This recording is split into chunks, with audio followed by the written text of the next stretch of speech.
January 2026. Have sacked Ruben Amorim, okay? Ruben Amorim has just been sacked. Ruben Amorim getting sacked. Manchester United is back at the same point.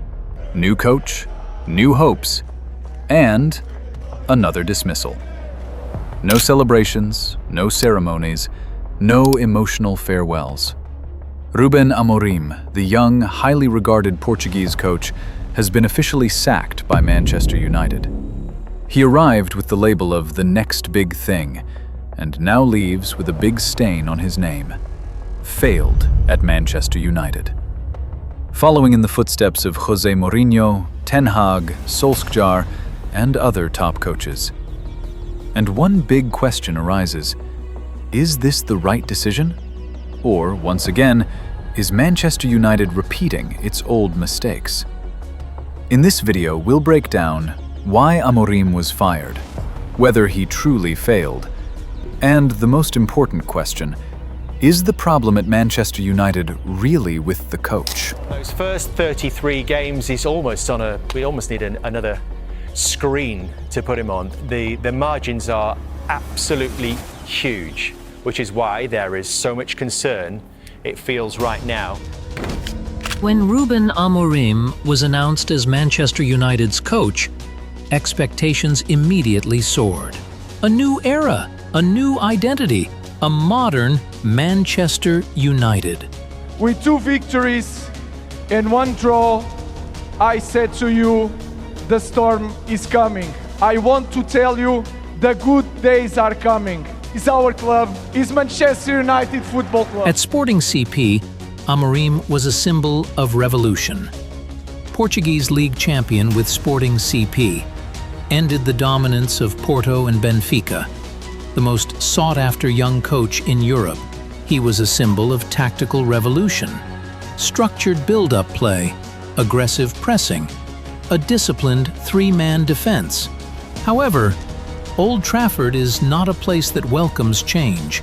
He arrived not just as a coach, but as an architect of the future. We will change. We will modernize. However, Old Trafford is not Lisbon, and the Premier League is not the Primeira Liga. Problems arose in the first few months. Manchester United was unstable. Won 1 game, lost 2 games, performed well today, collapsed the following week. The statistics speak for themselves. Low win ratio of less than 40%. Fragile defense, conceding more than 1.6 goals per game. No solid playing identity. League position stagnant in mid-table. Away form among the worst in a decade. Even worse, United often lose to teams with cheaper squads. No consistency in performance, no match control. Statistically, Manchester United are regressing, not progressing. The successful 3-back formation at Sporting looks forced at United. Defenders are uncomfortable. Midfielders are confused about their roles. Forwards are isolated. And most critically, Manchester United shows no clear progress. Let's be honest. Ruben Amorim is not entirely without fault. Some valid criticisms. Too rigid with the 3-4-3 system. Lacks flexibility against Premier League opponents. Slow to adapt to player characteristics. The Premier League demands not just philosophy, but quick adaptation. At MU, he didn't get enough time. But he also didn't compromise quickly enough. The questions: is he too idealistic? Or was he simply not given the right tools? I came here to be the manager of Manchester United, not to be the coach of Manchester United. And that is clear. I know that my name is not Tuchel, is not Conte, is not Mourinho, but I'm the manager of Manchester United. This is where the discussion gets interesting, because one fact cannot be denied.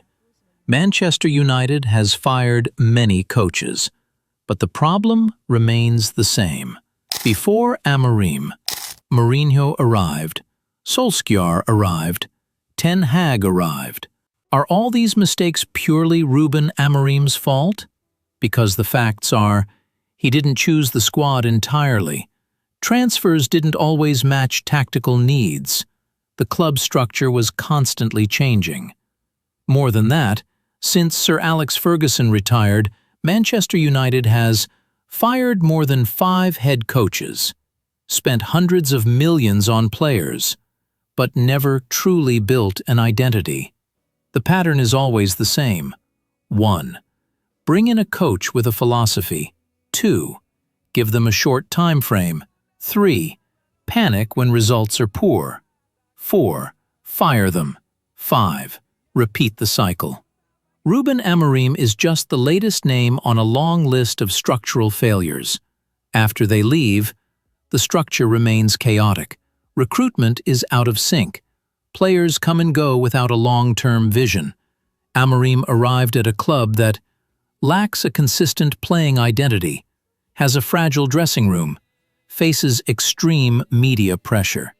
He was asked to rebuild without a clear foundation. And when results aren't immediate, the coach is the one sacrificed. Let's answer honestly and fairly.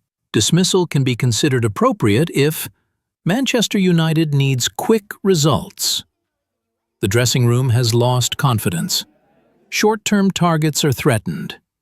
In modern football, results are often more important than the process. However, this dismissal feels wrong if the goal is to build for the long term. The club wants a new identity. Management itself is not yet in order. Firing Amorim does not automatically solve the problem. It could even prolong the cycle of failure. I think his biggest mistake was he didn't adapt enough. And I think that you have to adapt. And we've seen, I've always said this, Pep Guardiola come into this league as the best manager in the world, right? Had to adapt, didn't win the league first season. Why? Oh, he mentioned second balls, didn't know anything about second balls, saw it, adapted and worked accordingly. And he adapts every other year. Manchester United's biggest problem is not Ruben Amorim. The problem is impatience, confusion of identity, half-hearted decisions. They want a progressive coach, but demand instant results. They want revolution, but are afraid of going through the process. And as long as that continues, the coach's name may change, but the results will remain the same. So, was it the right decision for Manchester United to fire Ruben Amorim? The honest answer? Right in the short term. Doubtful in the long term. Ruben Amorim may not be an instant solution, but Manchester United is also not yet the ideal place for a visionary coach to thrive.